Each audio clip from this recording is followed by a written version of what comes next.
The Spirit, man, which this is the first time I think I've ever started a review by saying I have no interest at all in seeing this, which is why I'm glad you went.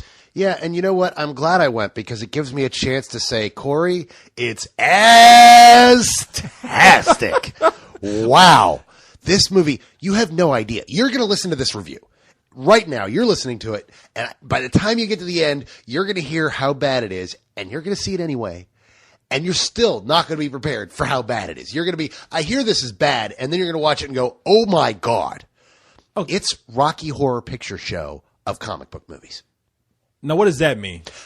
Have you ever seen the Rocky Horror Picture Show? See, when you say that, it makes me think that a whole bunch of people dressed up in gay outfits are going to be singing at midnight shows to the Spirit. No, but it's definitely going to be a cult film in some way, shape, or form. The thing is, the Rocky Horror Picture Show is supposed to be a satire. It was supposed to be a comedy making fun of old 50s B-movies. Yes. Frank Miller wanted to make a comedy making fun of old 30s pulp stories and pulp comic books. And he's trying to be funny. He's trying to be tongue-in-cheek, but it's not funny. He's got no sense of comedic timing. He doesn't know how to tell a joke. And you're just sitting there awkwardly watching a movie that's just plain bad. Okay, now I'm looking at this movie. At least I'm looking at the trailer for it. And it's called The Spirit. The garbage. But it looks like Sin City Part 2. Except that it's not black and white. That's the thing is, Sin City was black, white, and red, and this actually is more like the glamour lighting of the 1930s and 40s, where they would take a picture and then they'd add color to it. There are color tones in this, but it is shot very much like Sin City at times. Now, the Spirit is one of those few characters that I know a little bit of history about. Okay. In the Spirit comics, created by Will Eisner, famous comic book artist. In fact, they have a Will Eisner Award now because he was so influential. I don't remember the exact date. It might be late 30s. If it doesn't go any more than 1940, 41. It was an insert in the comic, and it was based off of detective film war stories. And the comics were known for being bright, colorful. The Spirit wore a big blue suit with a red tie, and the city was it looked dangerous, but it was colorful. And because they all went from things like detective stories to horror stories, they mixed all a bunch of shit together. And now Frank Miller, who is known for creating The Dark Knight Returns and Sin City, yes. And he says, I'm going to pay tribute to Will Eisner, about making this movie based on one of my favorite books, The Spirit. And I'm looking at this, and it looks nothing like the comic that he is so-called staying faithful to. Now, apparently I've heard from other people who have read it that the comic was very tongue-in-cheek. It was very silly and campy and goofy. And that's what he means by staying faithful. There's times where this thing feels like a Warner Brothers cartoon. You've seen that scene in particular where Sam Jackson is fighting the Spirit, the octopus versus the Spirit, and they're literally like he picks up a toilet and smashes him on the head of the toilet. And then the Spirit's trapped in the toilet, and the octopus is, come on, that's funny. Everything with a toilet is funny. That's the scene Except that you're sitting there watching the scene going, this isn't funny. And see, that's another thing. The octopus is a character that was never shown, man. His hands were seen because he wore these gloves with little insignias on them. But all of a sudden, we got this, what we consider to be one of the toughest old black dudes out there making a gay fashion show throughout this film. Wow, and boy, how is he?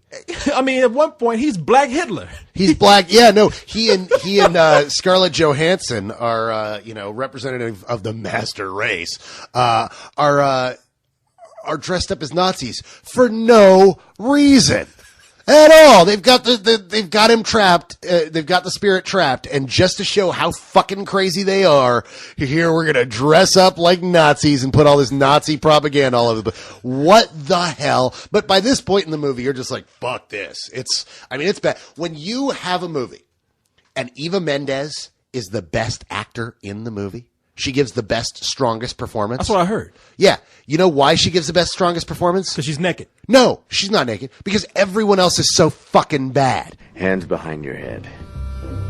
Your wish is my command.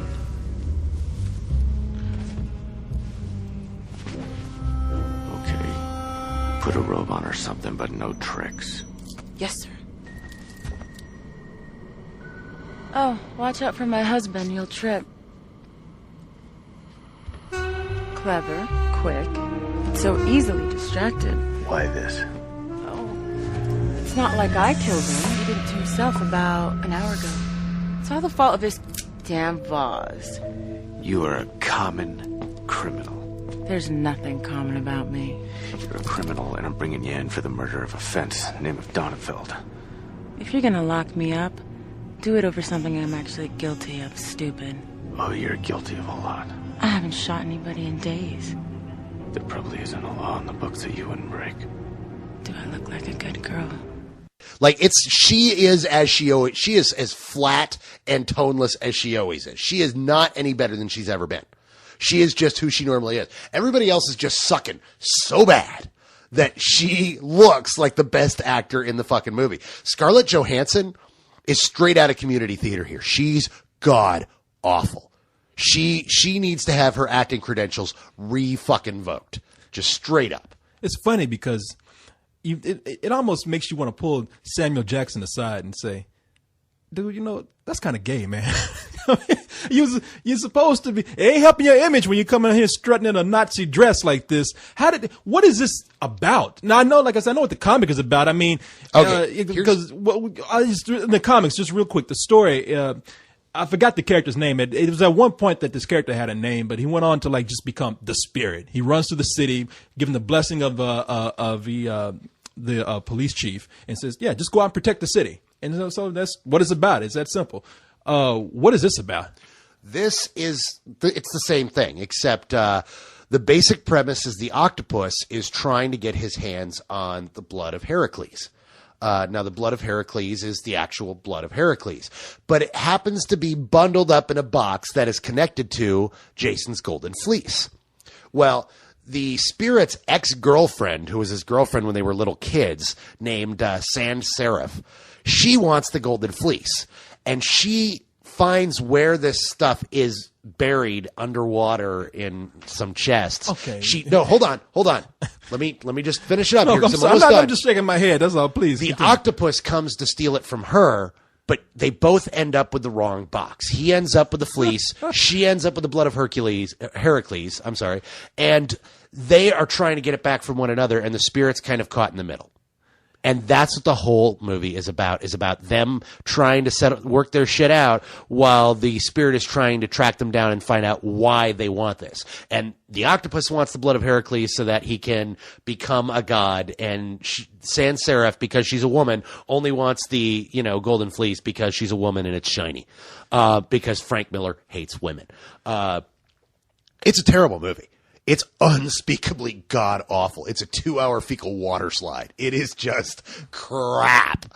Damn. 2-hour fecal water slide. Fecal water slide, baby. It is just plain crap. Now, have you ever had one of those before? You ever done that before? You're like, no, you're like, yeah, with this movie. Yeah, actually, you know what? It felt like 2 hours. It's actually 104 minutes. It's, not quite 2 hours, but it just doesn't work. It is a tremendous misfire. Even the people that liked it, there were 3 people in the theater last night that liked it. They walked out saying, everyone's going to fucking hate this thing. I get what he was doing. I kind of like it, but I don't like it.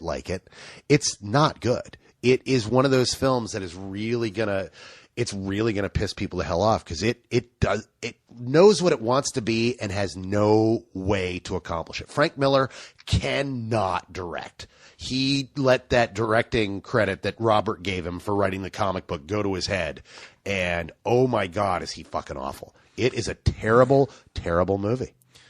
Anything good you can say about this at all? It is gorgeous.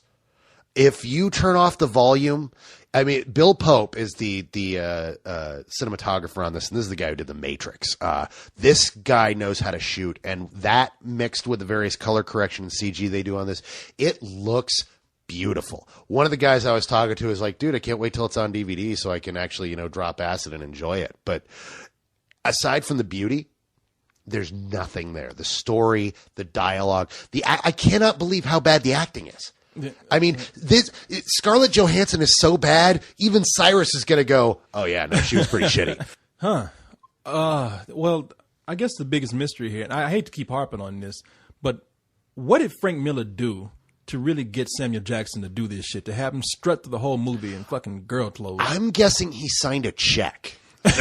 And on that check was a lot of zeros behind a number. Sam Jackson, he's one of those workhorse actors, dude. He will be in anything if you pay him, because he spent so many years trying to break in, and it's really hard to break in as a black actor in Hollywood and get any kind of role, let alone a role that would normally go to a white guy. That when you get there, he's not giving it up. If they offer him a role, he'll take it. Because he's like Michael Caine with that whole thing. You know, he just wants to work. He just wants to work. Yeah. And if the movie's bad, it's bad. So be it. I tell you what, slap a wig on his bald ass head and put him in those clothes. I might pay him to do something with me too. What would you give this? Some bullshit? Oh God, this is some old bullshit. This is some old bullshit. This is going to make my bottom 10 list. Oh, really? I mean, no, this is that bad. This is one of those things. And like I said, right now you're going, I don't know, maybe Carlyle, you're going to walk into this thing and if you go on Christmas Day, God bless you, because wow, are you going to be disappointed. It's not a good movie at all. You are just going to be staring at that going, oh God, it's everything they said it is, only worse. Because there aren't words to describe how bad this acting is. No, I think you did. I think it all every word, the strongest words that you've used to describe this movie all go back to the anus. ASSSStastic, fecal water slide. And if nothing else, I'm not going to be able to watch this movie without thinking about something coming out of somebody's ass. So it's like, no, I won't go see this on Christmas Day or any day.